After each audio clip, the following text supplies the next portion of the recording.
Pembangunan juga seharusnya sentiasa mengambil kira jurang pendapatan yang semakin membesar di negara kita. Dalam satu pemantauan ketidaksamaan pendapatan yang dilakukan oleh Pertubuhan Bangsa-Bangsa Bersatu, kedudukan Malaysia berada di bawah hampir 100 negara yang lain, termasuk negara-negara seperti Mozambik, Kemboja, Rwanda, Filipina, Nigeria, Bangladesh, Burundi dan Uzbekistan. Satu tanggungjawab utama kerajaan adalah untuk merapatkan kembali jurang pendapatan ini. Justru itu, kita memerlukan jauh lebih banyak dari peruntukan yang sedia ada untuk kepada negeri-negeri yang kurang dibangunkan, dan juga di kawasan-kawasan di luar bandar, bukan tertumpu kepada bandaran.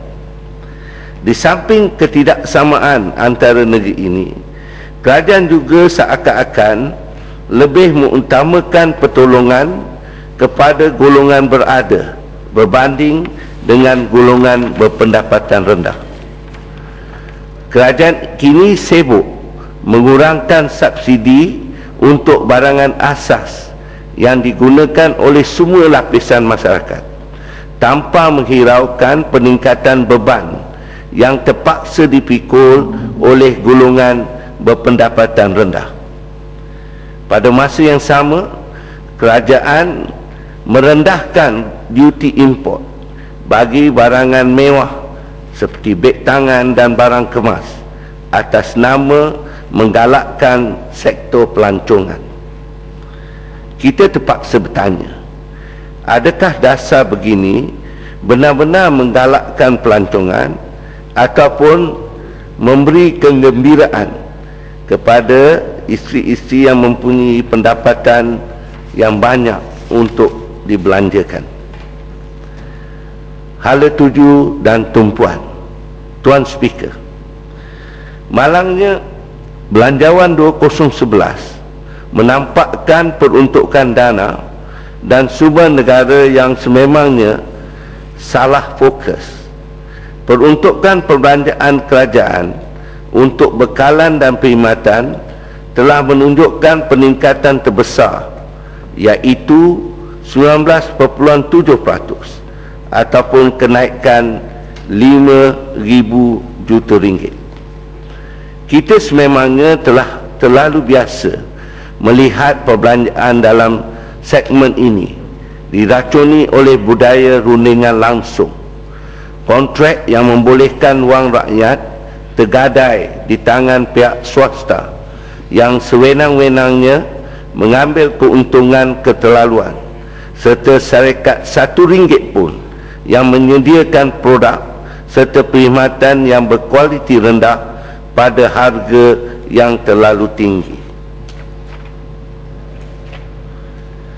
Tan Sri Speaker, Belanjawan 2011 juga menunjukkan bahawa kerajaan telah gagal memahami pengertian masyarakat berpendapatan tinggi. Kerajaan masih gagal untuk menyedari bahawa jika rakyat Malaysia benar-benar ingin dijadikan masyarakat berpendapatan tinggi, maka setiap rakyat perlu dilengkapkan dengan kemahiran-kemahiran yang memampukan mereka berdaya saing tinggi.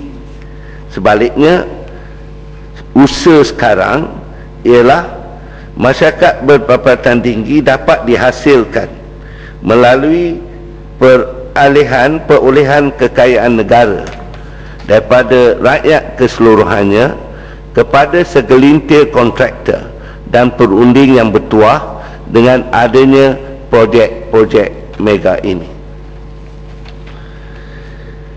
Pembelanjaan negara untuk pendidikan kini terlalu bertumpukan pembangunan sekolah dan infrastruktur yang nyata semata-mata, tanpa menghiraukan perlunya dibina institusi dan budaya pendidikan yang utuh dan jitu.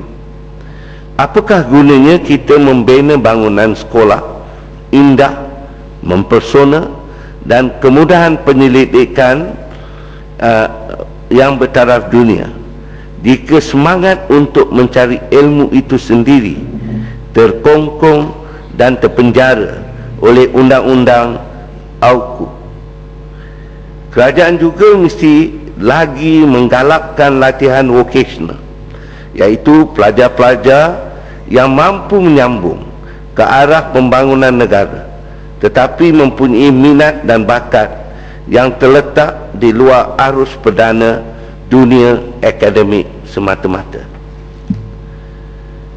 Sekarang kita memiliki ekonomi yang hidup matinya bergantung semata-mata kepada perbelanjaan kerajaan yang banyak dan tidak terkawal. Ekonomi Malaysia bukan wadah untuk keusahanan dan inovasi, tetapi akan menjadi sarang untuk kontraktor menelan keuntungan. Pemantauan dan ketelusan. Kita mesti menghentikan rasuah dan ketirisan, dan maka defisit dan bayaran faedah atas pinjaman yang terpaksa dibayar negara dapat dikurangkan dengan besar. Berbilion ringgit akan disalurkan kepada pembangunan modal insan yang benar-benar dapat merealisasikan masyarakat berpendapatan tinggi, menyediakan infrastruktur kesihatan untuk rakyat biasa, dan memastikan tidak seorang pun rakyat Malaysia yang tidak dibekalkan dengan kemudahan asas, terutama air dan elektrik. Dalam bajet ini, kerajaan gagal untuk mengumumkan sebarang inisiatif yang ketara untuk membasmi rasuah ataupun menghentikan kebocoran.